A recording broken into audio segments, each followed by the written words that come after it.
Hi, welcome back to CookAlong Live. Today we are going to make a chicken pad thai, and I hope you enjoyed your spaghetti carbonara last week.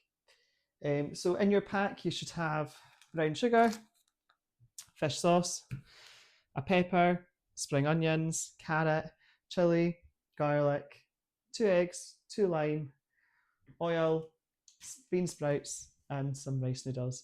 So what we're going to do is we're going to get started by prepping the veg.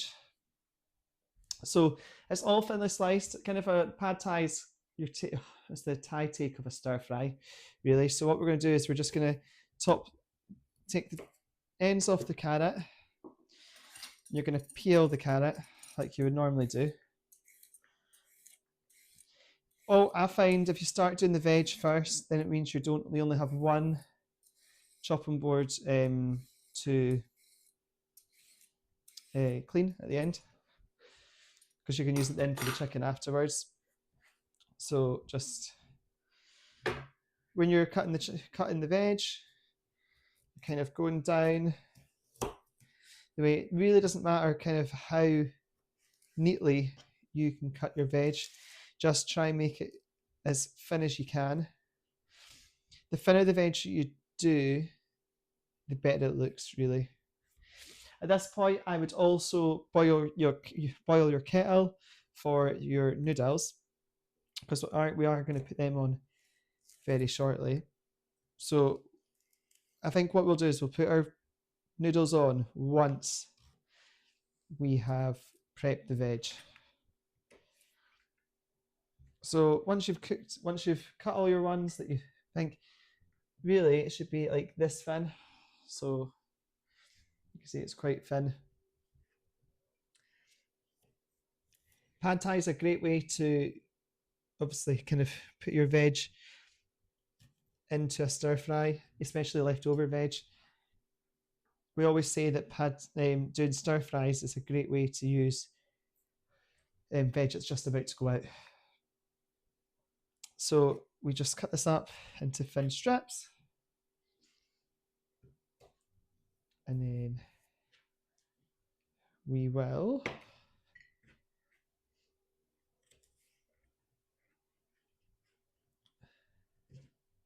do the other veg. So feel free to get in touch with us on meals that you would like to learn to cook. We're going to be doing another Cook Along Live. So we've got this week, we're also doing pad thai. Next week, we're going to be doing beef tacos. And then we have a summer break. But after that, we're going to be back in September to do another block. So if you get in touch with us about what you kind of want to learn to cook, we can see if we can make it happen. It's always quite nice to have kind of ideas. This kind of block's been all about fakeaways, just because it's one of those things that if we can try and change people's opinions on how easy it is to cook meals that people love to go out and spend a fortune on eating out, then that's our job done. So we hope that you've kind of seen that you can kind of get good tasting meals, but you can cook it at home. You don't have to go out and spend a fortune at a restaurant and everything else that goes on top of that. So as I say, just chop them up. I should say you won't need anything other than an induction, a frying pan, a food processor, and a bowl and a fork just to beat your eggs.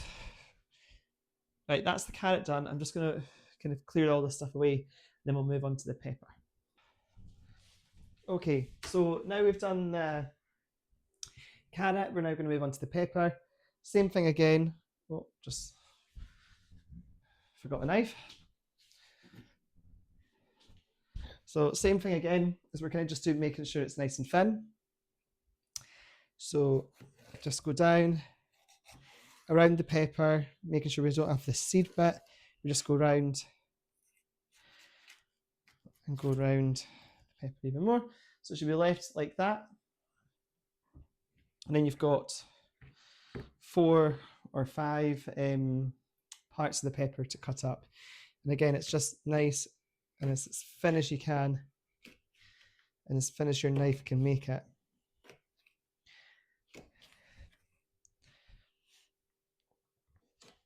You want kind of your veg to be as thin as so your carrots and your pepper to be kind of the same size, so it cooks the exact same. So I'll just pop that in there. Sometimes you don't actually need the full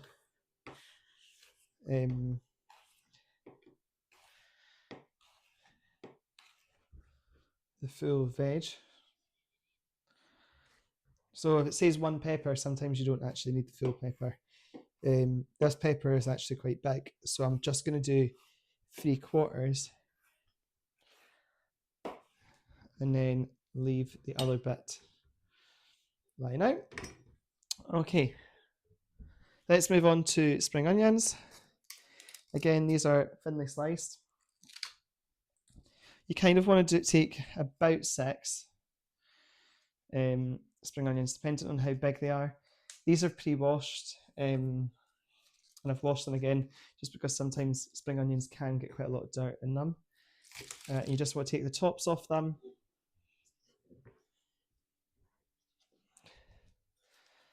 And the bottoms. When you are going to put this into the pan, you're going to take half the spring onions now and then half that will sprinkle on top. So if you don't want to sprinkle any on the top, just take 3 spring onions and chop them up. And you're just going to chop them up. So how you chop them up is you're going to just cut them in half. So rather than have the full one, you cut them in half. Now what you can do is you can cut the actual spring onion in half, so you've got 4 bits rather than 2. I would then always just put them all together and then just chop down, and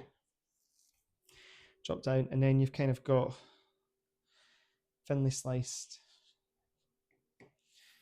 parts of the spring onion. Similar to if you're kind of doing that for, like, if you're having duck, how you would prep your onions for that. You would make sure that they're kind of all in sticks and kind of small enough to kind of all cook at the same time. As you can see, spring onions actually do, you can get quite a lot of things out the spring onion, a lot of cut-ins. So just play it by ear, like similar to what we did with the pepper. If it's looking like there's a lot of veg and you think actually that looks like plenty, then you can just stop. Just play it, as I say, by ear, kind of on what you think will go. End of the day, kind of that's all about what cooking's about, is kind of tailoring it to you.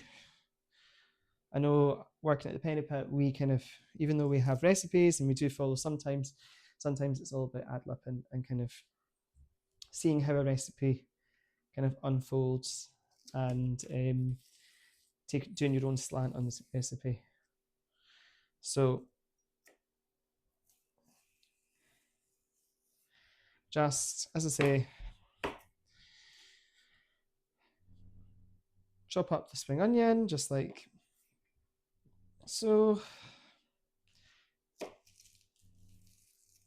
I'm only going to cut up 2 spring onions because these are quite big spring onions to cut. So I feel like there's enough. And then what to do is just make sure all the parts of the spring onion is on. So that is your veg kind of sorted. There's no more veg cut up other than we have your chili and we have our lime. But what we're going to do with that is we're going to put it says in the recipe to put it in a food processor. If you don't have a food processor, you can put it into a blender. Again, we don't have coriander here, but if it's not a required thing to have, it just makes it a little bit more leafy. So what we're going to do now, this is the kind of thing that I use for the food processor, but what we're going to do is we're going to zest it. When we say lime zest is just the outer part of your lime. You're just going to grate. I've got a small grater here, and all you're just going to do is take the lime. Now you will have to hold on to the lime slightly afterwards, because you are going to use it for juice. This is a lovely dish to have. Kind of kids might think, oh, what is pad thai? But actually, when they start to eat it, it's just like a normal stir fry, just in a Thai, as I say, a Thai take on a normal chicken stir fry. It's quite zesty, it's quite fruity, and it's quite a sweet one to have. You might think it's a bit weird having fish sauce and stuff like that, but fish sauce is one of the key ingredients in Thai cooking. So when you zest your lime, it should look, just try and get the white bit, or to the white bit. If you get too much skin and you go right to the fruit, then it makes it really sour, and you don't really want that in your pad thai. So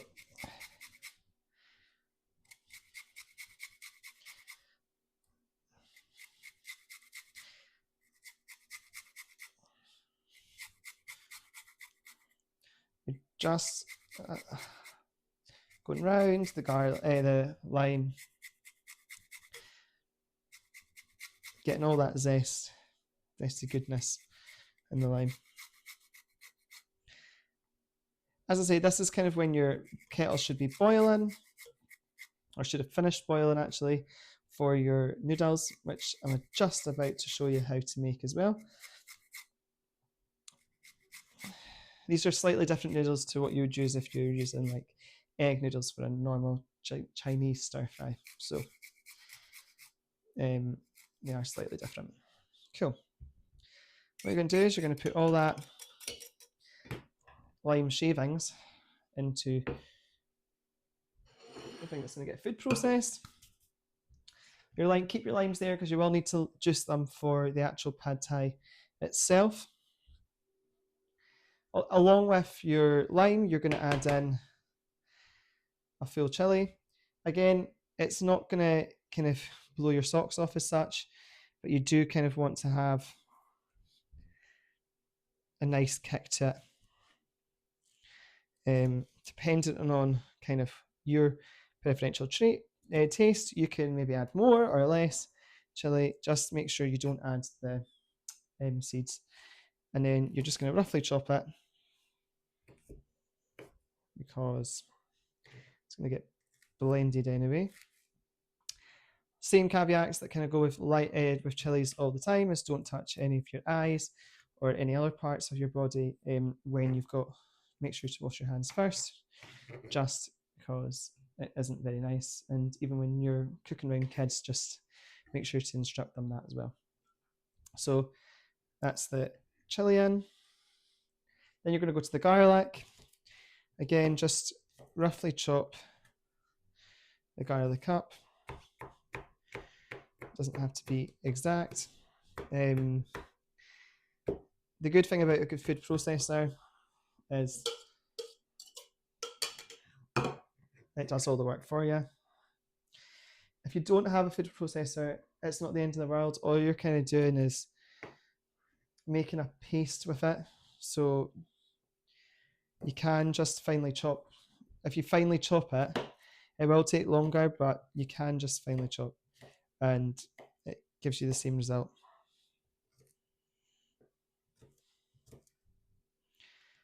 So just chop round just roughly chop your garlic, chuck it in. And then once that's in, now you're going to make your garlic chili lime paste. Now, I've never done this before. This is the first time I'm doing it on camera as well. So what you're going to do is you're going to get your food processor. Now, this is going to make a noise just for anyone who's sensory to noise and videos. What you're going to do is you're going to pop it in, and you're going to kind of try and make it into a paste.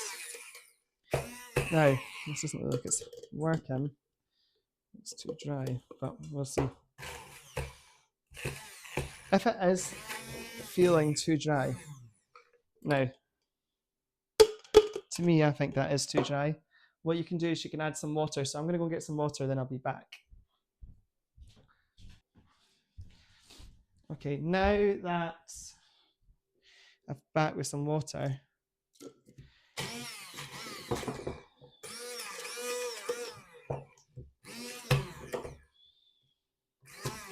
I don't think it would be any different to if there's coriander. So you're kind of just making a paste.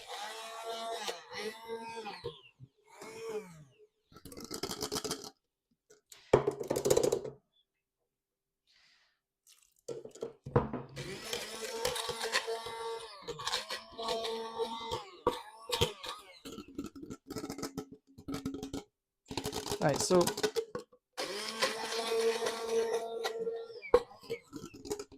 that is you kind of, that's your major paste. What I'm going to do is I'm going to show you now kind of what the paste looks like. Now that I've added some water into it, that's what the paste looks like. Can you see? So it's kind of all mixed together. What I'm going to do now is I'm going to show you how to make the noodles. So in our pack, we have what we call rice noodles.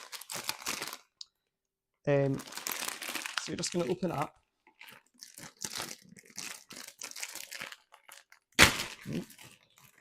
You're going to open up. What you're going to do is you're going to chuck in the nests of the rice noodles, and then you're just going to put boiling water over them. Now, you can use the hob and do it that way, or you can just leave them in boiling water and they cook not too bad. I'm going to do some tidying up before we move on to prepping the chicken and the rest of the dish. So, like I say, we're just going to kind of use the fork to break up the nests like you would do any other noodles, dried noodles. You would just kind of break it away, and it should all come away quite simple. And then all you're going to do is leave that in your hot water. So now that that's all kind of cooking, what you're going to do is we're going to chop up the chicken, and then we're going to cook the chicken off. So I'm going to take the chicken out. What you're going to do is you're going to chop up the chicken again, nice and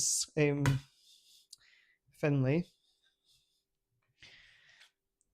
This is really important that it is nice and thin, because if it's not, then it will take ages to cook, and it just be quite chunky in your pad thai, which is not how it usually should look. But again, it's up to your own taste, but the thinner you do, the better it is in this case. So just chop this up and just keep chopping around it. You might think, if you want, I know we've only got one chicken breast on our recipe, but if you want, you can put two in if you are kind of looking at building your protein. So now we've cut the chicken up really small. We're going to add it into the pan, to start cooking cooking it off. So let's just put this on.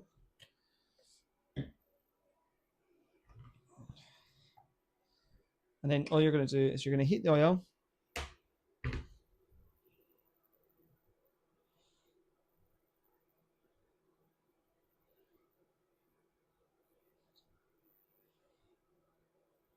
Okay, that should be hot. And then now we just add the chicken in. And then kind of space it all out just so then it's all getting touched by the pan.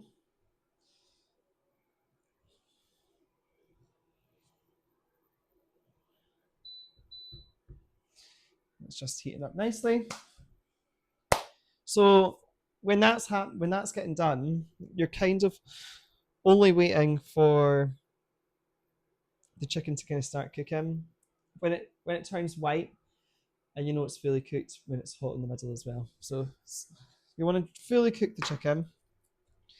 It will take its time to heat the oil, but once it's heated, it should cook quite quickly. And then what that leaves you with is doing the egg. You're going to add the egg in. So how we prep the egg is you're going to get a bowl and you've got a fork. So you're just going to crack the egg using all the egg. Just crack it into the bowl.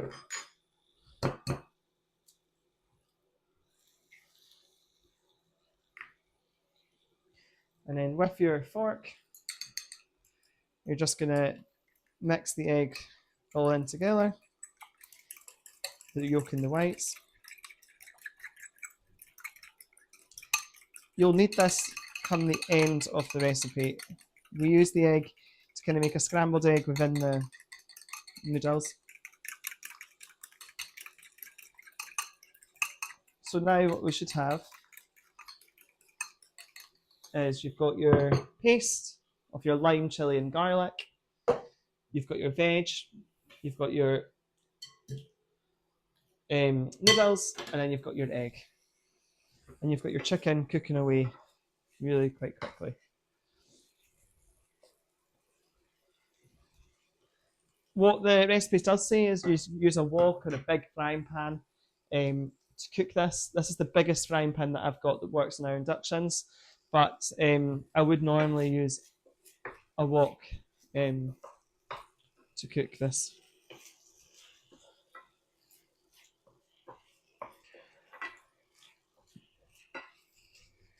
So we just want to kind of cook the chicken, and then what we're doing is we're just basically waiting for the chicken to cook.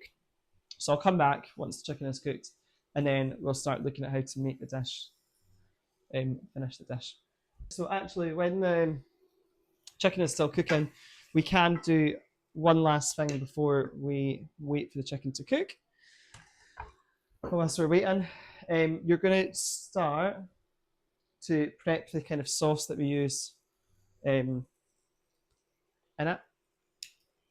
So this is fish sauce. What you're going to do is you're going to need 3 tablespoons of fish sauce.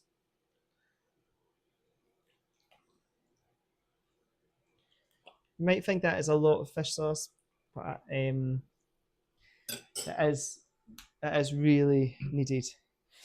And then what you're going to do is you're going to do 1 tablespoon of soft brown sugar. If you can't get soft brown sugar in the house or in your house, you can also use dark brown or castor. This just gives it really the colour. Just keep an eye on your chicken as well. Just keep kind of making sure all the signs are getting.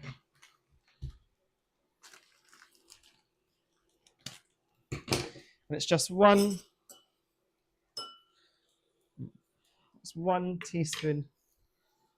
tablespoon of sugar that goes into the bowl. If you want to make it sweeter, which I usually do, I usually add just like 1.5. But the recipe does say 1. Right. And then just mix that sugar in with the fish sauce. And then what you're going to do, now that you've got your limes, obviously your limes that are zested, what you're going to do now is you're going to juice them into that bowl. So you're just going to cut up your lime into half in the short way. And then all you're going to do is you're going to juice your limes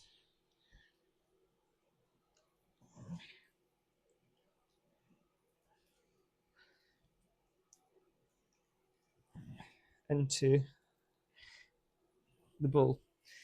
You might not need the full 2 limes, depending on how much juice you can get out. These ones are really juicy actually, so I'm only going to add 1.5.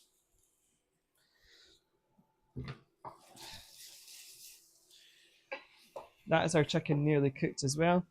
It's just, you're kind of waiting for the chicken to go slightly brown, not burnt, but slightly brown, just so you know it's all cooked all the way through.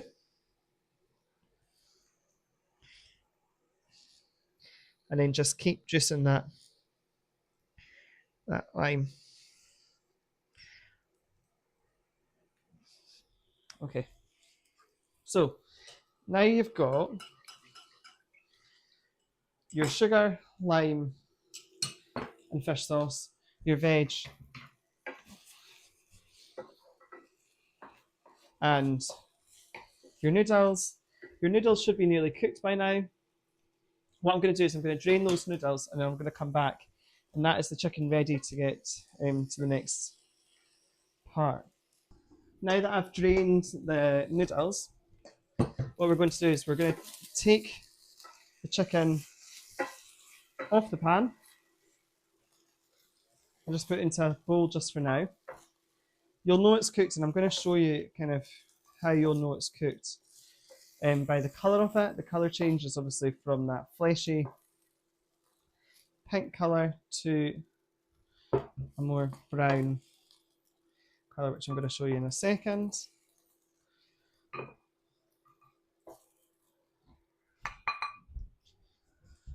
So that's the colour you're kind of aiming for your chicken. So it's white and it's brown, so you know it's cooked. Then what you're going to do is you're going to turn the heat down on your pan. You're going to put a little bit more oil into it. Now, and you're going to wait for this oil to cook, to heat. It shouldn't take that long because the pan should already be hot. And then what you're going to do is you're going to put your paste in. Now your paste, your garlic, your chili, and your lime, you're going to put that into fry.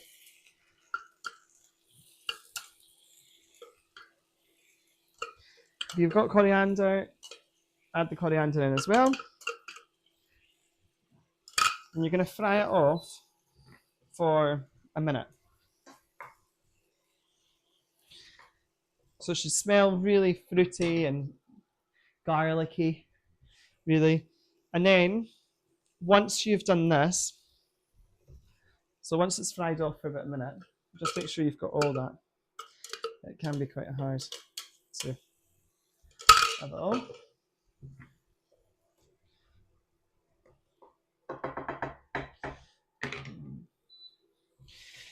Once you've done that, you're going to add in the chicken and the veg, just to kind of keep it kind of cooking slightly and keep it hot. I would always add your veg in first and then kind of add your chicken in slightly later, just because this veg obviously isn't cooked at all, whilst your chicken is already cooked. So just add your veg in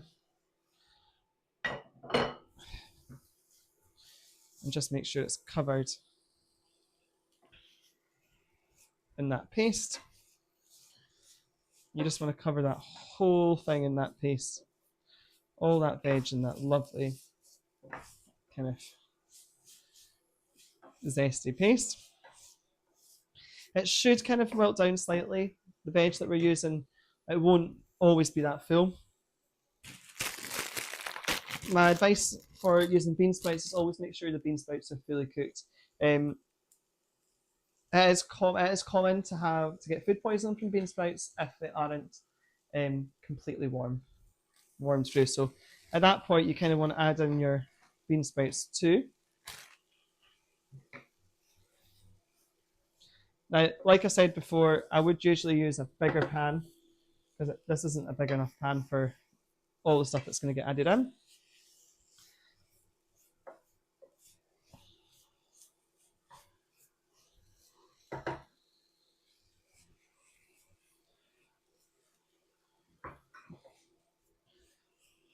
I'm just going to cook it, stir, make sure everything's coated in the paste. It can be quite hard to see where the paste is, but it should be probably it will be at the bottom. So just kind of keep stirring it in, making sure everything kind of gets that lovely smelling aromatic smell.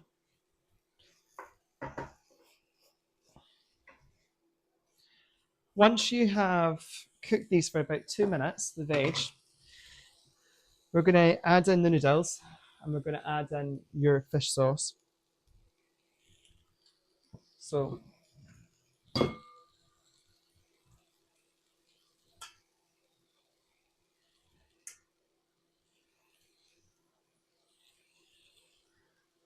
you might see that I'm not going to add in all our rice noodles just because it's not going to be big enough for the pan. But if you've got a bigger pan, chuck them all in. And then you're kind of at the stage where you're just mixing it all in. At this point, you also want to add in your fish sauce, your lime juice, and your sugar. And just make sure all that's added as well.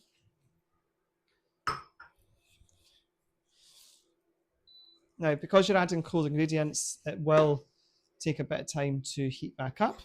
That's normal. Just allow all the veg to get kind of coated in that lime juice, but also mix in the noodles and the chicken into the veg. How we do this is we kind of, if you use the noodles and you try to break them away by doing like that in the pan, it kind of opens it up that you can then get your veg under. Rice noodles are quite different to what egg noodles are. They're not as formed and they're not as round, so you can kind of just lift them up a little bit easier to put them in. So just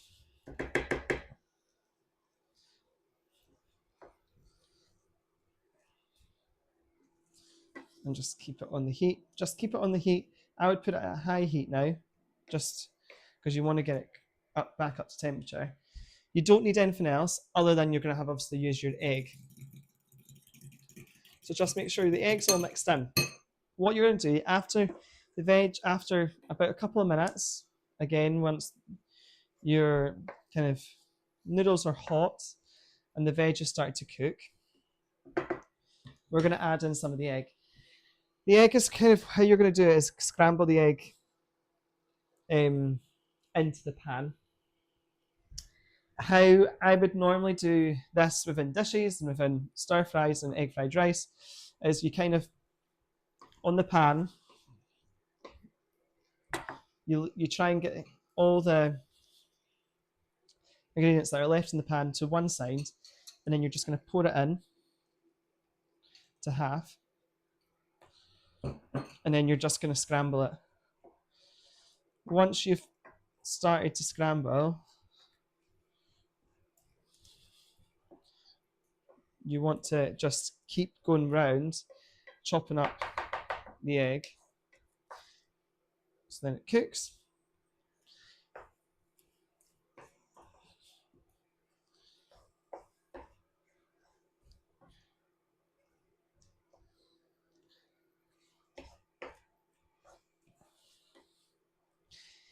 Although you might not think the egg actually does anything, the egg is quite vital to what the dish is because the egg will thicken it up slightly, so it can become quite slack without the egg. So just kind of what you want to do is you want to make sure all the egg is coating most of the, or if not all noodles, and just kind of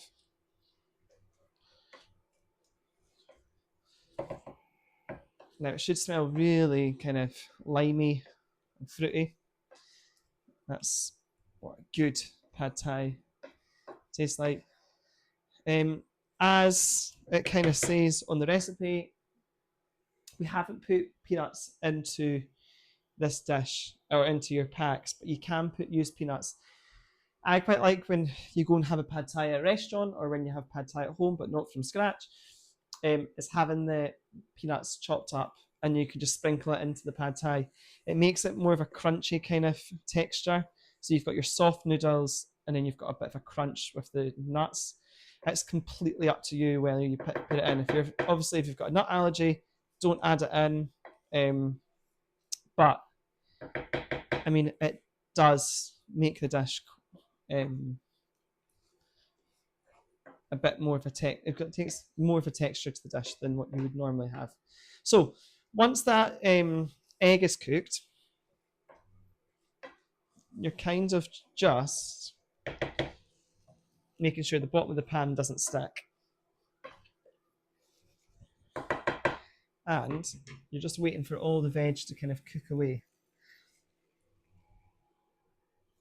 So once the veg is cooked and your egg is cooked, because you know the chicken is already cooked prior to the start of the next part, that is you done once that is done. Now this doesn't take that long to cook once you've got all the ingredients kind of there. But it is a nice take on a normal stir fry. Stir fries are great, but I feel like every week I have a stir fry and it tastes the exact same every week with soy sauce, and you put maybe a bit of Chinese five spice, or you put a bit of sweet and chili sauce or sweet and sour sauce, or sometimes use the packets. But this is just a bit of a different take to a stir fry. It's probably just the same amount of time as it takes to make a stir fry normally, but it's just a little bit of a different to spice up your evening dinner time meals. So I'm going to show you what it looks like. So let's turn that off. So this is what the pad thai looks like. It should be all cooked. If you want, you can put your thermometer in, and it needs to be over 75 degrees, but by eye you can tell it's cooked. So apart from that, it's done. I'm going to enjoy some pad thai. Next week is our final cook along before our summer break, and we're going to make some beef tacos. These ones, again, I've never made before, so me and you will be learning as we go. But thank you for tuning in tonight, and I will see you next week for beef tacos.